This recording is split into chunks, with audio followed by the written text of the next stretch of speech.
নমস্কার বন্ধুরা, আবার চলে এসেছি রাঙামাটি কিচেনে তোমাদের জন্য নতুন রেসিপি নিয়ে। পটল চিকেন পোস্ত।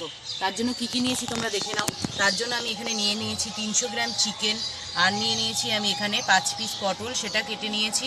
আর নিয়েছি আমি মিডিয়াম সাইজের একটি কুয়াশ, আমি সেটাও কেটে নিয়েছি। আর নিয়েছি 1 পিস আলু, আমি সেটাও কেটে নিয়েছি। আর নিয়ে নিয়েছি আমি এখানে 2 পিস টমেটো কুচি।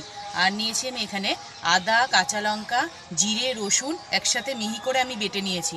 আর নিয়ে নিয়েছি আমি এখানে টক দই, আর এখানে নিয়েছি মাখনা দই, এখানে নিয়েছি পোস্ত বাটা, আর পেঁয়াজও আমি মিহি করে বেটে নিয়েছি। আর নিয়েছি ধনেপাতা কুচি। ঠিক আছে, প্রথমে আমি ভেজে নেব আলুগুলো লাল লাল করে ভেজে নেব।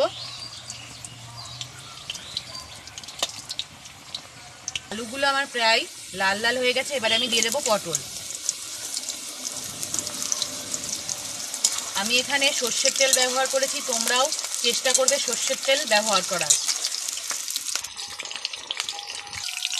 পটল আমার প্রায় ভাজা হয়ে গেছে, এবারে আমি দিয়ে দেবো কোয়াশ।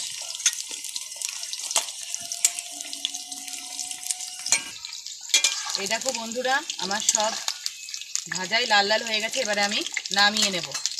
তোমরাও ঠিক আমার মতনই কিন্তু লাল লাল করে ভেজে নেবে।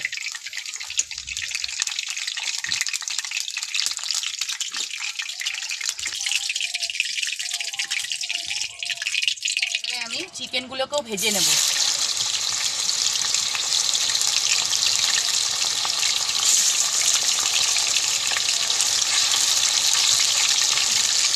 চিকেনগুলোকেও বেশ আমি লাল লাল করে ভেজে নেব। চিকেন ভাজা আমার হয়ে গেছে, এই দেখো লাল লাল হয়ে গেছে। এবারে আমি নামিয়ে নেব। তোমরাও ঠিক চিকেনটাকে কিন্তু ভেজে নেবে, ভেজে না দিলে ভালো লাগবে না।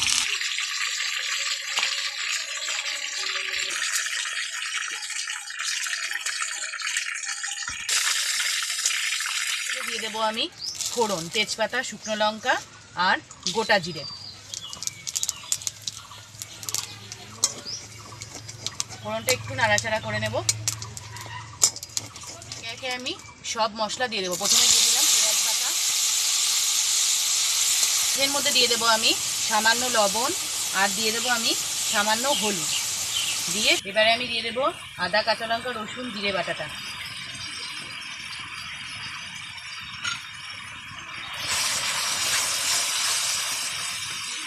এবারে আমি দিয়ে দেবো টক দই রেখেছিলাম 1 বাটি, এটা আমি পুরোটাই দিয়ে দেবো। আর দিয়ে দেবো পোস্ত বাটা, পোস্ত আমি পুরোটাই দিয়ে দেবো। এবারে যতক্ষণ মশলা থেকে তেল না ছাড়ে আমি ততক্ষণ নাড়াচাড়া করব। মশলা থেকে আমার তেল ছেড়ে দিয়েছে, এবারে আমি দিয়ে দেবো টমেটো কুচি রেখেছিলাম সেটা। মশলা কষানো হয়ে গেছে, এবারে আমি দিয়ে দেবো চিকেন।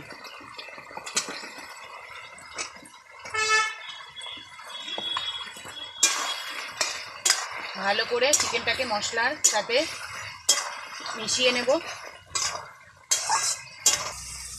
চিকেন কষানো আমার হয়ে গেছে, এবারে দিয়ে দেবো আলু, পটল, কোয়াশ ভেজে রেখেছিলাম সেটা দিয়ে ভালো করে আবারও একটু কষিয়ে নেব।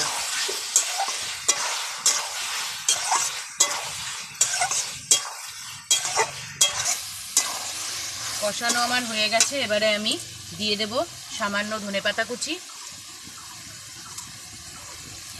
এবারে আমি দিয়ে দেবো সামান্য জল।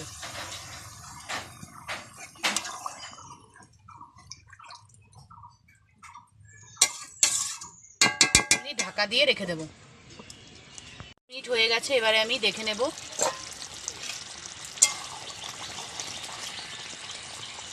আলু গলে গেছে নাকি দেখে নেব। হ্যাঁ, আমার রেডি।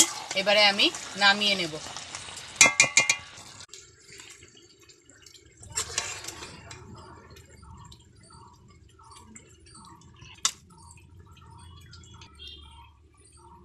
পটল চিকেন পোস্ত আমার রেডি। এবারে আমি গার্নিশ করব।